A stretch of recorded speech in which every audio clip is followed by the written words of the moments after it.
El canto: fuentes históricas, metodologías de aprendizaje, intérpretes y más. Un podcast semanal de Miguel Bernal Menéndez. Buenos días o buenas tardes, dependiendo de cuándo escuchéis este capítulo. En este podcast dedicado al canto, sus fuentes históricas, las metodologías de aprendizaje, intérpretes y cualquier tema relacionado con este bello arte. Un podcast semanal de Miguel Bernal Menéndez. Bueno, hoy en este episodio número 10 de esta primera temporada, quería dedicar, saltando un poco al ámbito español patrio, ya que los últimos capítulos los he dedicado a autores italianos tan importantes para el mundo del canto, pues quería saltar hoy al mundo español en cuanto a la tratadística del canto y a los intérpretes, y en este caso a la obra de Manuel Cordero y Fernández. Manuel Cordero es muy conocido para los profesores, estudiosos, cantantes quizá un poquito menos. Como un tenor y maestro de canto nacido en Sevilla en el año 1823 y muerto en Madrid el año 1882.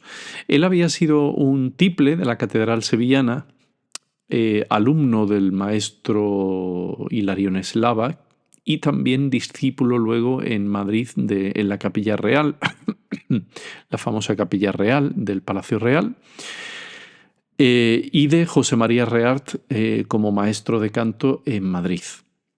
Él luego oposita a la Capilla Real, como digo, y saca plaza de tenor segundo bajo la dirección de Hilarión Eslava, pero su labor más conocida la funda como maestro de canto en una escuela dramática, una escuela de arte lírico que se funda en Madrid junto a Juan Jiménez.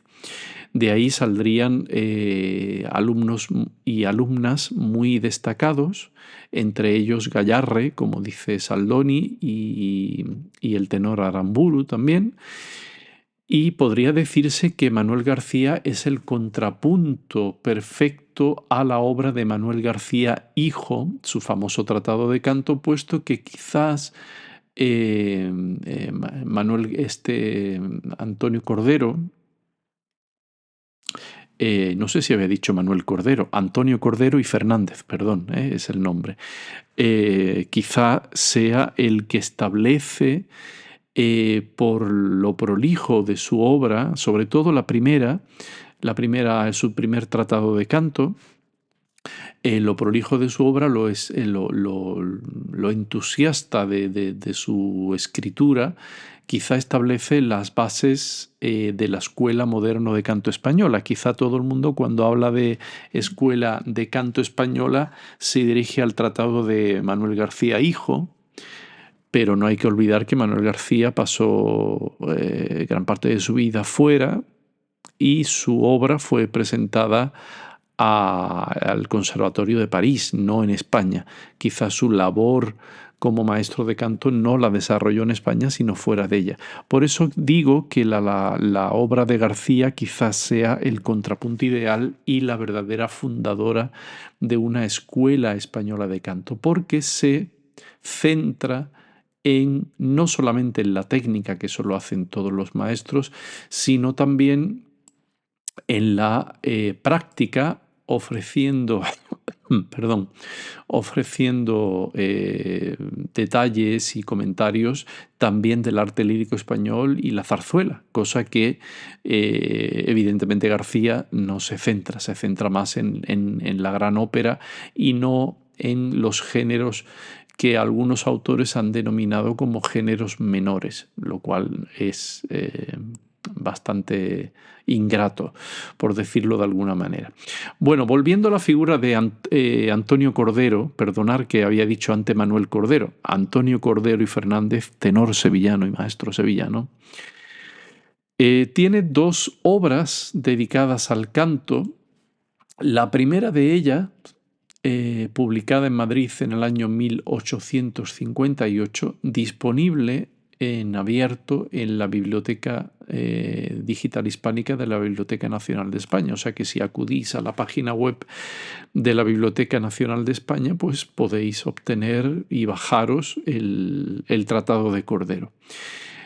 Hay muchas citaciones sobre Cordero como tratadista, entre ellos quizá el más importante es el trabajo dedicado al maestro Antonio Cordero por la estudiosa y profesora de canto y doctora de la universidad María del Coral Morales Villar, que en el año, lo tengo por aquí, en el año 2017 publicó el tratado, la escuela completa de canto, o sea, el tratado del año 1858, que es el tratado, digamos, grande de Cordero, su primero, y que lleva por título Escuela completa de canto en todos sus géneros y principalmente en el dramático español e italiano, por don Antonio Cordero, profesor de canto de esta corte y tenor de la Real Capilla de Su Majestad. Todo este título tan prolijo y tan literario es el tratado. Bueno, María del Coral Morales Villar, estudiosa de las técnicas vocales en España, publicó una tesis doctoral sobre este tema.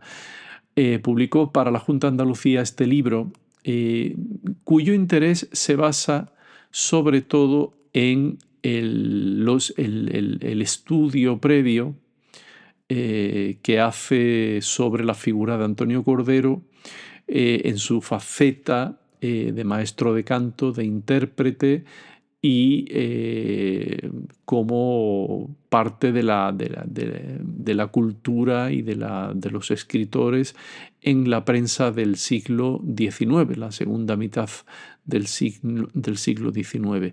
Luego lo que hace es publicar la versión facsímil del tratado, o sea, no hace una edición completa del tratado, pero lo pone en edición facsímil. Se hubiera agradecido que hubiera hecho un estudio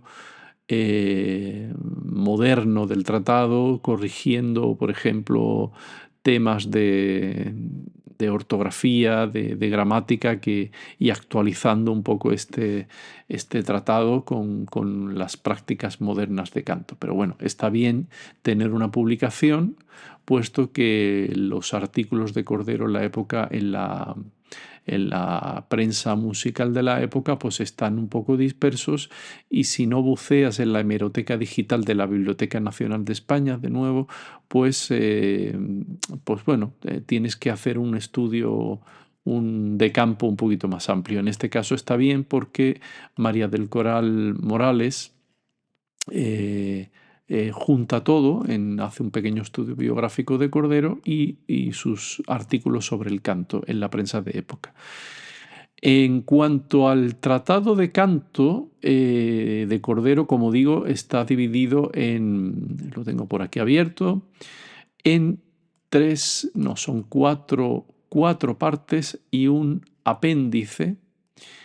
Y está muy bien porque realmente es bastante prolijo. No solamente se dedica a la parte teórica del canto, sino que analiza todos los problemas técnicos a los que se enfrenta el cantante del arte lírico, del bel canto, y define y analiza y nos da soluciones para todos esos problemas. Sería muy prolijo hablar de todos los capítulos del tratado, pero yo he extractado los capítulos que a mí me han llamado la atención en cuanto a las dificultades vocales o aquellos aspectos que se han de trabajar en el arte lírico. ¿Por qué esto? Pues porque son estos aspectos que Cordero dice que hay que trabajar, y por tanto son aquellos aspectos que para cualquier cantante de ópera, del género dramático, ha de dominar. ¿Cuáles son estos aspectos que Cordero incluye en la parte segunda de su tratado, que quizá es la más práctica de todo, con ejercicios de vocalización y solfeos? Por un lado, los registros de la voz. Él define cuáles son los registros de la voz, en qué partes se divide estos registros, da nombre a ellos y habla de la unificación de los registros. ¿Esto qué quiere decir? Pues quiere decir que una voz correctamente impostada ha de tener un color que sea homogéneo, aunque existan 2 o 3 registros en esta voz. Quiere decir que cuando se canta, el trabajo fundamental es la unificación de los timbres vocálicos a través de la unión de los diferentes registros. Por eso hay 2 capítulos dedicados a este aspecto, y él habla de registro abierto y registro oscuro o cubierto, y de hecho utiliza vocales para definir en los ejercicios abierto y cubierto, una A y una C. Luego habla de los diferentes grados de agilidad. ¿Esto qué quiere decir? Que es fundamental para cualquier cantante que se precie y que tenga una buena educación vocal, dominar todos los aspectos de la agilidad. Él habla hasta de 5 grados de agilidad, es decir, 5 niveles de agilidad y otro grado de agilidad en el género cromático. La agilidad en el género diatónico y la agilidad en el género cromático. Luego habla del portamento, que no es una cosa, no es otra cosa que la unión perfecta de una nota hacia la otra, bien sea por grado conjunto, bien sea por salto. Daos cuenta que la palabra legato es una palabra en el canto más moderna. En esta época y en el siglo XVIII se habla del portamento, es decir, de la levísima anticipación. Cuando se pasa de una nota a la otra, se anticipa levísimamente y casi sin notarse la siguiente nota para que el resultado sea lo que nosotros conocemos por un perfecto legato. Luego habla de los mordentes. Los mordentes es un aspecto, un procedimiento de agilidad, y habla de mordentes de 2, de 3, de 4 y de 5 notas, lo que luego se llamarían grupetos. Habla también de los filados como un elemento para la impostación y el ataque de la voz, empezando en piano, yendo al fuerte y volviendo al piano, o empezando en piano, yendo al fuerte y acabando en forte. Es decir, habla de este tipo de filados que puede ser del forte al piano o del piano al forte. Luego habla de los arpegios como un elemento para practicar, habla del trino y cómo se resuelven. Ya sabéis que en esta época, a diferencia del siglo XVIII, el trino se comienza por la nota real y se termina con un pequeño grupo, un mordente, hacia la resolución. Es decir, si yo tengo una nota que va por ejemplo, una sensible que resuelve en una tónica, esa nota va en el trino, empezaría en esta época por la nota principal, y resuelve en la tónica. En el siglo XVIII sería al contrario. Si yo tengo si, do, por ejemplo, si, do, empezaría de la nota superior o inferior.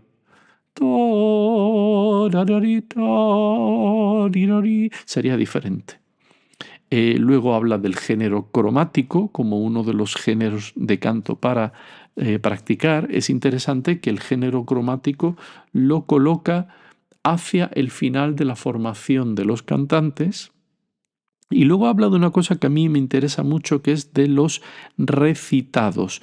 En el término italiano, los recitativos. Claro, muchos cantantes desconocen de que el término recitado ha tenido una evolución. Es decir, yo he hablado con muchos compañeros cantantes y maestros de canto que lo único que cuando se refieren al recitado lo diferencian entre recitativo seco y recitativo acompañato. Claro, estos términos no son históricos. En esta época todavía Cordero habla de recitativo simple y recitativo cantable o mixto o recitativo heroico u obligado. ¿Qué quiere decir esto? Pues que el recitativo simple no es ni más ni menos que un recitativo acompañado solo por el bajo continuo, sin la intervención de la orquesta. Esto es igual en el siglo XVIII, el recitativo semplice en italiano, simple en castellano, solo acompañado por el bajo continuo, como era habitual en la ópera y en el oratorio o en las cantatas. Y luego el recitativo que tiene un mayor desarrollo melódico y que va acompañado o bien por la orquesta en general, sin diferenciar ningún instrumento concertante que acompaña ese recitativo, que se llama, que Cordero lo denomina recitativo cantable o mixto. ¿eh? Este recitativo en las fuentes del siglo XVIII se llamaba recitativo instrumentado, recitativo instrumentato, lo cual me parece muchísimo más lógico que recitativo acompañado, porque acompañados son todos los recitativos. Ningún recitativo se hace a capela, se hace acompañado de instrumentos, bien sea bajo continuo, bien sea orquesta. Y lo que es interesante es que el tercer tipo de recitativo de los que habla Cordero es el recitativo heroico u obligado. En esto confluye con Jean-Jacques Rousseau, que en su diccionario del año 1768 habla también de este tipo de recitativo. ¿Cuál es el recitativo obligado? El recitativo obligado o heroico, según Cordero, es aquel donde el cantante es acompañado por la orquesta en su totalidad y además por algún instrumento concertante o a solo que le da la réplica. Esto es el recitativo heroico u obligado. Ahí confluye con Rousseau, lo cual nos da la pista, no lo cita Cordero, pero nos da la pista que era un hombre que tenía una cultura musical y conocía las fuentes. Pues como digo, Cordero es un autor que es fundamental para conocer las técnicas, la historia de las técnicas vocales, los ejercicios que él habla para solucionar los diferentes problemas y es fundamental para aportar más conocimiento a la historia del canto, sobre todo en nuestro país, que tenemos este tremendo complejo, según mi opinión, que pensamos que no tenemos historia musical, cuando la historia musical en España es súper, súper rica. En cuanto al Tratado de 1858, luego también es muy interesante acudir, una vez que he superado las dos primeras partes que habla más de cuestiones técnicas, habla de cuestiones estéticas en la parte tercera y cuarta. En la parte tercera sí quiero pararme un poquito, porque voy a hablar de los capítulos de los que consta esta tercera parte. Veréis, del arte del canto considerado en su parte sublime, es decir, de lo que es estética pura y dura del canto, de la palabra canto, de la estética, del fraseo, del acento, de la sensibilidad, de la verdad escénica, de lo que el discípulo debe hacer, para investigar el carácter del personaje que ha de interpretar, y de los medios de que puede valerse el cantante para quedar bien en el caso de inutilizársele momentáneamente parte de sus medios vocales. Esto es muy interesante, pues habla de los truquitos de cantante viejo, lo que sí siempre dicen los cantantes que hay que tener un poco en la mochila cuando la voz te falla. Bueno, pues aquí Cordero lo habla como cantante que él mismo era. La parte cuarta habla de los adornos sobrepuestos y cuándo se deben usar para que hagan el mejor efecto, de los cortes y cuándo conviene hacerlos, de los transportes, del mejor modo de cantar los concertantes, de los géneros, elección de las óperas, del canto en el género religioso, del cantante de zarzuela, atención, de los únicos que yo he leído en el ámbito español que se refiere concretamente al cantante de zarzuela desde el punto de vista técnico, del canto en el género bufo y del canto de salón. Todo esto constituye la parte cuarta y última del tratado. Luego tiene una parte que también ayuda y que es muy práctica en cuanto a la profesión de cantante y que denomina Cordero como apéndice a esta obra del año 1858. Os leo las partes de la que está compuesto este apéndice. De la mímica con aplicación al canto, de las manos y brazos, es decir, de la posición, de la manera de andar en escena, de las posiciones, de la fisonomía, de las salidas, observaciones generales, del modo de sentarse, del modo de hincarse de rodillas, de las escenas en que se figura morir, de las retiradas, de las escenas mudas, de la actriz lírica, del mejor modo de dar gracias, del uso de las armas en escena, últimas observaciones acerca de la mímica, breves nociones acerca del modo de pintarse para la escena, de la higiene, de los auxiliares para tener bien la voz y advertencia interesante. Pues como veis, todo esto constituye el apéndice del tratado La Escuela Completa del Arte del Canto de Antonio Cordero y Fernández, que me parece de lo más interesante para el artista lírico. Como veis, es un tratado, es un manual completo para la formación del cantante. Lo que podemos imaginar es que Cordero utilizaba todo este material en sus clases y luego quiso dar reflejo en una obra capital para sus alumnos. Luego tiene una obra que es también una obrita posterior del año 1872 que es también muy conveniente revisarla, pero que en este caso está más dirigida al diletante, al amante del canto que quiere formarse no como un profesional, sino para cantar mejor. Esta la titula Cordero, El arte de cantar bien, método elemental de canto en todos sus géneros y principalmente en el dramático español italiano. Repite la segunda parte del título, pero el primero ya deja bien por escrito que es un tratado elemental. Es una especie de resumen sucinto o de breve recopilación de los elementos más importantes del canto, pero en este caso no tan prolijo, no tan amplio como su tratado del año 1858. En este caso no son más de 100 páginas y está dividido en 3 partes. Pues como digo, os dejo en el capítulo de hoy esta breve revisión sobre la obra de Antonio Cordero y Fernández, tenor histórico de la Capilla Real de Madrid, alumno del maestro Hilario Neslava y de José María Reart. Algún episodio lo dedicaremos a la obra de José María Reart, y que creo que es muy importante para poner en contexto lo que es la verdadera escuela de canto española y que